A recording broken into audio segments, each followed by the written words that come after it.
रामकृष्ण हरी. पंढरीची वारी आहे माझ्या घरी या भागासाठी आज आपल्या मानदेश भूषण सोबत आहेत. सातारा जिल्ह्यातील मान तालुक्यातील टाकेवाडी येथील रामदास दडस आहेत. खरं तर एक शेतकरी म्हणून ते कार्यरत आहेत. त्याचबरोबर विविध क्षेत्रात सुद्धा ते कार्यरत आहेत. खरं तर आपण ते गप्पा मारताना त्यांच्याशी माहिती घेणार आहोत. पण अशा विविध क्षेत्रात कार्यरत असताना सुद्धा माऊलींना का असं वाटलं की आता आपण तुळशीची माळ गळ्यात घालावी आणि तिथून प्रवास करूया. खरं तर अशा विविध प्रश्नांची आज आपण माहिती माऊलींच्याकडून घेणार आहोत. रामकृष्ण हरी माऊली. रामकृष्ण हरी. माऊली, तुमच्यासाठी पहिलाच प्रश्न आहे की तुमचं शिक्षण किती झालेलं आहे? माऊली, माझं शिक्षण खरं तर फक्त 6वी पास आहे. मी 6वी पास आहे. 6वी पास. मग पुढं कसं काय शेती व्यवसाय कसं ते? आता खरं तर ही परिस्थितीने मला शाळा सोडाय भाग पाडलं. बर. परिस्थिती आमची अगदी आईवडिलांची परिस्थिती म्हटलं तर एकदम शेतकरी वर्ग आणि अगदी केल्याशिवाय खायला नाही असली परिस्थिती होती. बर.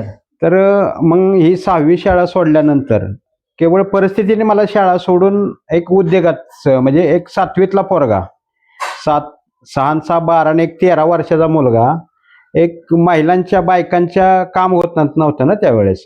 तर परिस्थितीने मला बायकात काम करायचं, काचोळं ऊसाचं काचोळं काढायचं. त्यावेळेस गाठाखाली सांगवी शिरवली या गावात एक ऊसाचं काचोळं काढाय आम्ही आईवडिलांनी मला नेलेलं होतं. बर. मग आईवडिलांची परिस्थिती खरं तर एकदम गरीब परिस्थिती. मग ती गरिबीचं दुःख बघून मी अक्षरशः 6वीतनी शाळा सोडून दिली. बर. आणि नंतर मग मजूर करू लागला? हा, शाळा सोडल्यानंतर आपलं मजुरी काम आपलं पहिलं एक वर्षभर बायकात काम केलं, खाली 3 रुपये हजेरीत. बर. बरं 3 रुपये हजेरीतनी परत एक जोडीदार मला म्हणला 3 रुपयात काम कशाला करतो, एक शंभराव मधने म्हणून.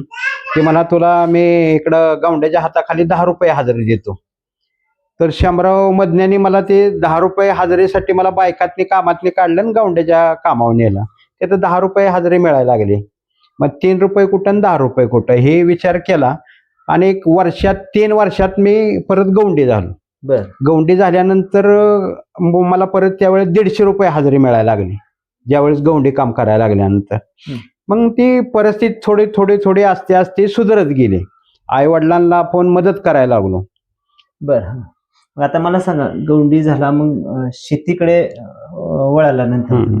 गवंडी काम सोडल्यानंतर मी मग आई वडिलांचं कामच शेतकरी होतं ना. मग मी शेती व्यवसायात मी परत सामील झालो. मग असं करत करत मग हे काम शेती व्यवसाय सोडल्यानंतर परत गवंडी काम सातारा या ठिकाणी मी काम करायला लागलो. पैसे मिळायला लागले परत. मग पण भाऊ, मला असा एक प्रश्न पडतो, म्हणजे मलाच पडण्यापेक्षा प्रेक्षकांनाच पडतो की शेतमजूर, गवंडी काम करणारा माणूस, शेतकरी, असं 3 त्रिकुटामधला माणूस राजकीय ह्याच्यात कसं, म्हणजे तिकडे कसं वळाला, थोडक्यातला प्रवास? माऊली, खरं तर सांगायचं म्हटलं हे गाव इतकं म्हणजे दुर्मिळ भाग होता. हे टाकेवाडी गाव डोंगर वस्तीमध्ये बसलेलं गाव होतं आणि तिथं विखरलेली माणसं होती, सगळी मेंढपाळ लोक सगळीकडे. सगळी सातारा भागाला कुठं माहुलीला ह्या साईडला सगळी मेंढपाळ. आपल्या इथं चारा कमी पडायचा ना डोंगर भागात. मग ते आपले चाऱ्यासाठी सातारा भागात जायचे. मग तिथं गेल्यानंतर ते लोक मग फक्त दसऱ्याला दिवाळीला एवढ्याच वेळेस ती गावी यायची. मग ही गाव एकदम अशिक्षित, म्हणजे असं होतं की आदिवासीगत गाव होतं. म्हणजे माझ्या डोक्यात एक परमेश्वराने बुद्ध्या सुचवली की काय नाही, हे गाव सगळे सरपंच असायचे पहिले, सगळे अंगठ बहादूर असायचे.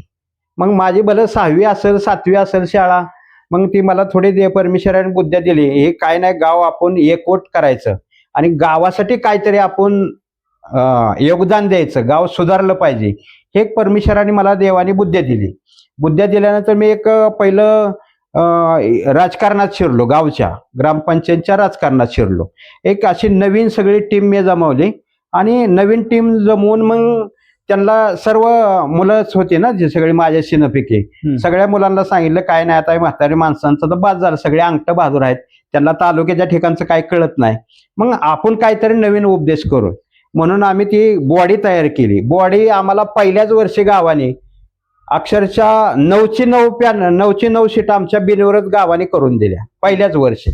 त्यात विकास सोखरा दडस म्हणून होता, सोखरा दडस, त्यांनी तर माझे पहिल्याच 5 वर्ष केला, मला बिनविरोध केलं. दुसऱ्या 5 वर्ष केला तर अख्खी आमची टीमच सगळी नवीन जी टीम होती ती सगळी पूर्णपणे निवडूनच आणली.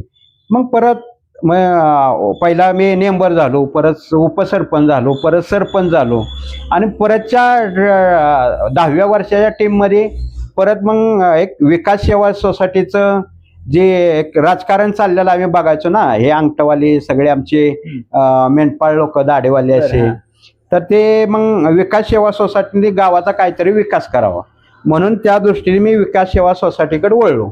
आणि पहिल्याच वर्षी ज्या पद्धतीने आम्ही ग्रामपंचायत लढवली गाव एक करून, त्याच पद्धतीने सगळी नेंबर एक केली, जुनी नवी, आणि त्यांना सांगितलं काही नाही, आपण आता ग्रामपंचायत बघत बघत आता सोसायटीच्या प्रवासाकडे जाऊया आणि एक गाव जे आदिवासी गाव आहे ते आपण एक आपलं गाव आपल्या म्हणून परत मी सोसायटीकडे वळलो.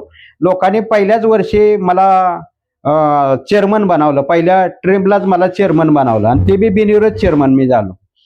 भाऊ एक सांगा, आता तुम्ही चेअरमन झाला, पण खरं तर राजकीय क्षेत्र म्हणलं आणि वारकरी असं दुहेरी बघितलं तर थोडस अंतर असतं, पण असं इकडून तिकडं म्हणजे वारकरी संप्रदायाकडं म्हणजे तुळशीची माळ माऊली आता ते गळ्यात घालावे असं मनात आलं. माऊली मी आता अक्षरशः खरं तर मी एकदम म्हणजे सर्वसामान्य माणूस होतो.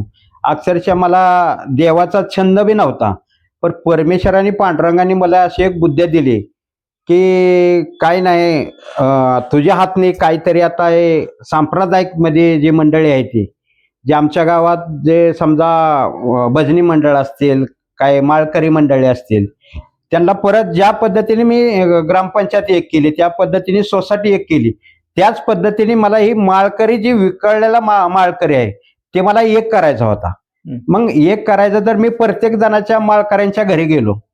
परत माझी जी मित्रमंडळी होती बिना माळकरी बी होती ती, त्यांना मी प्रबोधन केलं, काय नाही हे गाव आता आपण ज्या पद्धतीने एक बनवलं त्याबद्दल सगळी माळकरी बी एक बसून हे गावाला एक नवीन काहीतरी दिशा देऊया म्हणून मी अक्षरशः परत एक आपल्या टाकेवाडी गावामध्ये आता मागच्या 2 महिन्यापूर्वीच एक सप्ताह भरवला की अख्ख्या महाराष्ट्रात कुठं सप्ताह नसेल असा सप्ताह, रोज 1000-2000 माणसं जेवाय असायची आणि पूर्ण माणसाला जेवण मोफत, आणि ते सगळे अन्नदाते होते. ते अन्नदाते आता अक्षरशः आमचं पहिलंच वर्ष, आणि पहिल्या वर्षात मला जी आनंद झाला ते माझ्या गगनात मावत नव्हता की काय नाही याला आपण इतकं ग्रामपंचायत केली, सोसायटी केली, त्याच्यापेक्षा आनंद कशात आहे तर ह्या वारकरी संप्रदायात मध्ये आनंद आहे. मग आम्ही एक 8 दिवसाचा सप्ताह बसवला आणि त्या सप्त्यामध्ये परत राहिलेलं गाव सगळी माळकरी मंडळी लोकांना समाज प्रबोधन करून लोकांनी त्यांच्या दारात न जाता आम्ही फक्त ज्ञानेश्वर माऊलीचे ग्रंथ आम्ही त्यांच्या दारात नेऊन आपलं पूजा करायसाठी दिली. माणसं न मागता 1000, 2000, 500च्या खाली तर कुणाचं आम्हाला वर्गणी दिली नाही. तर पहिल्या वर्षी ती आम्ही सप्ताह इतक्या आनंदात साजरा केला. तर आता तो सप्ताह माळाचा प्रसंग कसा आहे ते माळ कशी आता माऊली तुम्हाला एक सांगायचं म्हटलं तर मी पहिला माळकरी नव्हतो, आणि हे आनंद सोहळा बघून आणि सगळी माळकरी ही कीर्तनकार सगळी उठून माणसं त्यांची दर्शन घ्यायचे, त्यांना दक्षिणा द्यायची, रोज अन्नदान, रोज खायला वेगवेगळं, पुरी असायची, भाजी असायची, कोण लाडू करायचं, कोण लापसे करायचं, कोण शिरा करायचं, कोणी जिलाबी केली, श्रीखंड केलं. इतका आनंद मग आपल्या कुठल्या ह्याच्या धर्मात नाही. मग हा आनंद खरं कुठं आहे तर मला कळालं त्यावेळेस वयाच्या 5व्या वर्षी मला कळालं, परमेश्वराने बुद्ध्या दिली. गोंदालेकर महाराजांना मी तिथं दर्शनाला जायचो मध्ये आधी, तिथं मला महाराजांच्या ठिकाणी मला एक असं स्वप्न पडलं, काय नाही आता भाऊ मिस्त्री भाऊ तुम्ही आता सगळं करून बसलाय, तर आता तुम्ही सांप्रदायिक मध्ये येऊन ह्या गावाचा एक नवीन उद्धार व्हावा म्हणून ते मी एक काय केलं तर मी एक सप्त्याच्या 3ऱ्या दिवशी पंढरपूर यातले जोगदंड महाराज एक मोठी संस्था आहे, त्यांची जवळजवळ 400-500 मुलं त्या संस्थेमध्ये आता शिकवतात. जवळजवळ देशी गायांचा कळप जवळजवळ 100-200 गाया देशी गायांचा कळप आहे. मग आम्ही पंढरपूरला गेलो आणि पंढरपूरला गेल्यानंतर काय नाही आम्ही एक विचारच केला, काय नाही आता सगळं काय केलं, परपंच केलाय, सगळं मुलं बाळ सगळी जिकडे तिकडे रुटीन लायते, सगळी स्वतःच्या हिमतीवर करून खाते, ते सगळे पोरगा सर्व्हिसला आहे, सून सर्व्हिसला आहे, भावाची 2 मुलं आहेत, ते बी आपलं त्यांना उद्योग करून दिला, JCB कोणाला घेऊन दिले, ट्रॅक्टर घेऊन गेला. आणि नंतर मग मी आपलं सरळ मला कुठं शांत वाटलं तर फक्त हे सांप्रदायिक जे धर्म आहे त्याच्यामध्ये मला एकदम समाधानी वाटलो. म्हणून म्या सप्त्याच्या 3ऱ्या दिवशी जोगदंड महाराजांच्या हस्ते पांडुरंगाला विनंती केली, मला फक्त ही कायमपर्यंत मला टिकू दे माळ. तर मी त्या 3ऱ्या दिवशी मी जोगदंड महाराजांच्या हस्ते डायरेक्ट माळ घातली. आणि माळ घालून मीच एकट्याने माळ घालता, मी माझी जी संघटनेत जी काही मुलं होती, काय माझ्या ओळखीच्या माझ्या घरातल्या काय महिला होत्या, वयाच्या 20 वर्षाचे काय असतील 30 वर्षाच्या, जवळजवळ आम्ही 12 जणांनी एकाच दिवशी 12 जणांनी मी माळ घालायचा प्रयत्न केला की सगळ्यांनी 12 जणांनी माळ माझ्या संग घातली. आणि आता माळ घातली, पण आता एक आपला काय राहिलं, जे गुरु करायचा राहिला ना, आपण अर्धवट भोपळा आहे आता थोडक्यात. मग मी गुरु करायला पंढरपूर या ठिकाणी आता मागच्या जोगदंड महाराजांचा असा मोठा सप्ताह तिथं होता. आणि त्या सप्त्यामध्ये आम्ही शेवटच्या दिवशी गेलो. ते महाराज म्हणले त्याला काहीतरी गुरुमुहूर्त लागतो, गुरुमुहूर्त असल्याशिवाय तुम्हाला गुरु करता येणार नाही. तर ठीक आहे म्हणलं. मग मी आता परत इथं गावी आल्यानंतर एक गावामध्ये आम्ही आषाढी वारी इतकी मोठी आम्ही साजरी करतो, जणू का आम्हाला वाटतं. महाराज एक सांगा माऊली, जर तुम्ही माळच घातली नसते तर मी अक्षरशः जर माळ घातली नसती तर मी ही करू शकलो नसतो, असं तर मला माझं मन साक्षात येतंय. साक्षात. तर ज्यावेळी तुम्ही माळ घातली, आताच थोडे दिवस झालेले आहेत, तरी काय बदल जाणवतो? आता माऊली तुम्हाला खरं सांगायचं म्हटलं तर ह्या माळ घातलेल्या तर फक्त दोन महिनेच होऊन गेले असतील, पण 2 महिन्यात जी मला गेल्या 55 वर्षात जे सुख नव्हतं मिळालं, ते मला ह्या 2 महिन्यात जे खरं तर मी अगदी परमेश्वराच्या अगदी स्वाधीन केल्यागत झालंय. आणि मला इतका आनंद आहे की मला काम धाम परपंच सगळं विसरून गेलो, सगळं. अक्षरशः आता येणारे आता वारी जे आहे आषाढी वारी, माऊलींची आषाढी वारी, तर ते मी 1-2 वेळा फक्त फलटण या ठिकाणी जाऊन बघितले दर्शनासाठी गेल्यानंतर. तर असं एक मनात आता एक विचार आलाय की काय नाही, जी जरी माळकरी नसलेली मुलं जी माझ्या सिनेपैकी किंवा नवीन मुलं जे व्यसनाच्या आहारी भरबडलेली आहेत, तर ती सगळी मुलं एक करायची. जी माळकरी वारीला जात नाहीत, पायवारीला, त्यांना घ्यायची, संघ घ्यायची, 10-5 मुलं घ्यायची आणि आपण स्वतःच वारीला जायचं, असा माझा आग्रह. आणि ते बी असं मधने आज्ञे नाही, माझ्या डोक्यात आलंय. मग परमेश्वर आणि काय बुद्ध्या देतोय कोणाला. एकतर मी आजारी माणूस, 2 वेळा मला अटॅक आलाय, तरी सुद्धा पांडुरंगावर इतका भरोसा ठेवलाय, माऊली मला काय बी करून आषाढी वारीला पायवारीला जायचंय असा एक निर्धार केलाय.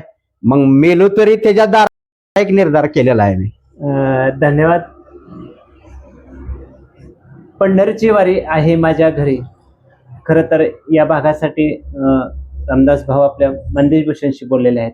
जीवनातील प्रसंग सांगता माळ कशी घातली आणि बदल कसे झाले हेही त्यांनी खरं तर आपल्या प्रेक्षकाच्या साक्षीने सांगितलेलं आहे. भावना मनपूर्वक धन्यवाद. रामकृष्ण.